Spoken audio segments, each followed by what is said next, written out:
বাংলাদেশের অন্যতম mother board buying দোষ, মানে বাইং চয় করো চো তারপর দ, এইটা কে? এটা মোটামুটি কম বেশি সবাই জানেন। Mother board Shakib Al Hasan. তো এই মাদার বোর্ডে কি করব? প্রথমে কি করব, এই যে আনফলো করবো, আনফলো।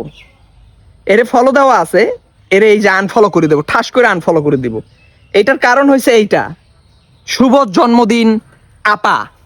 মানে এ হচ্ছে গিয়া আপার অন্যতম একজন কুত্তা। যেটা আপনারা শুনছেন যে ওই যে মঙ্গোলিয়ার সময়, আপনারা মঙ্গোলিয়ার সেনাবাহিনীর অবস্থা জানেন, যে মঙ্গোলিয়ার যারা ছিল চেঙ্গিস খান, এরপর যারা ছিল হালাকু খান, এদের যত সেনা আছে এদেরকে বলা হইতো তুই আমার কি বিশ্বস্ত কুকুর হবি, কারণ ওরা বিশ্বস্ত কুকুর বানায়, কুকুর কখনো বেইমানি করে না। তো এইটা হয়েছে গিয়ে অন্যতম একটা কুত্তা। মানে ওর আপায় যদি মনে করেন এই দেশের সাধারণ নিরীহ মানুষে মাইরা সাপা সাপা করে দেয়, এরপরও ও কুত্তা ওর আফার পাশে গিয়ে লেজ নাড়াবে।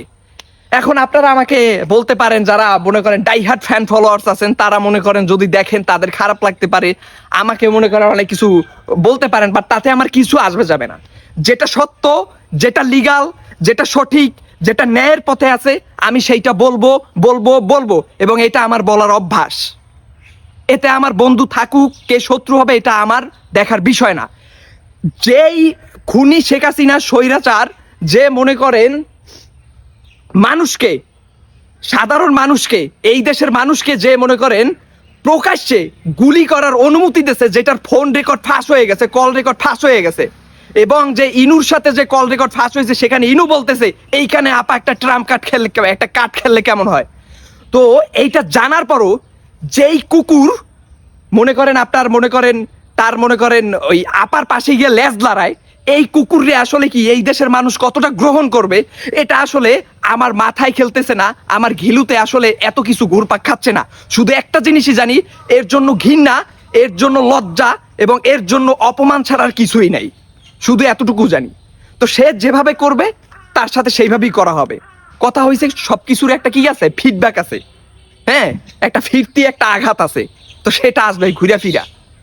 তো আমরা অনেকে মনে করেন ওই যে উপদেষ্টা আসিফ আছে, আসিফরে মনে করেন জুলাই যুদ্ধ উপদেষ্টা আসিফ, তো সে এর কিন্তু খেলার থেকে একদম মনে করেন পাছার মধ্যে একটা মনে করেন মাইরা এরপর বের করে দিছে।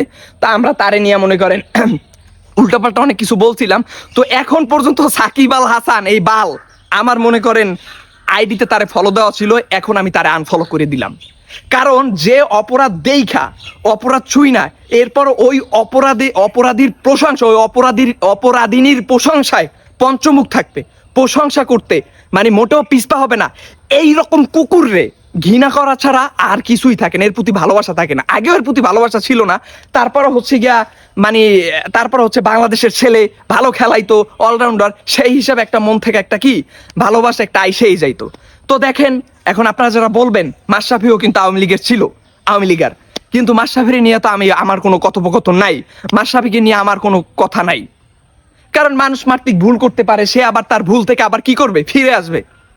ঠিক আছে, তো এখন মাশরাফিকে নিয়ে আলোচনা নাই। কিন্তু কেন আমি এর উপর ক্ষিপ্ত, কেন আমি এর সাথে এরকম করলাম, কারণ যেই মানে স্বৈরাচার, যেই মনে করেন মানে অবৈধ সরকার, মানুষকে, এই দেশের সাধারণ মানুষের রক্ত পিপাসু যেই সরকার, যে মানুষের রক্ত ঝরানো নিয়ে মনে করেন যে একের পর এক ফোন কইরা গেছে, অর্ডার দিয়ে গেছে, সমস্ত মানুষকে অর্ডার দিয়ে গেছে, হুকুম দিয়ে গেছে, যেভাবেই হোক আন্দোলন দামাইতে হবে, এই দেশের মানুষের যেভাবেই হোক মাইরা ধইরা সিরা ফাইরা হইলো কি, আমার ক্ষমতায় থাকতে হবে, আমার সিংহাসনে থাকতে হবে, এই সিংহাসন শুধু আমার, আর আমি এই সিংহাসনে বৈঠা বৈঠা দিল্লির গোলামি কইরা যাব, ভারতের গোলামি করে যাব, নরেন্দ্র মোদীর গোলামি কইরা যাব।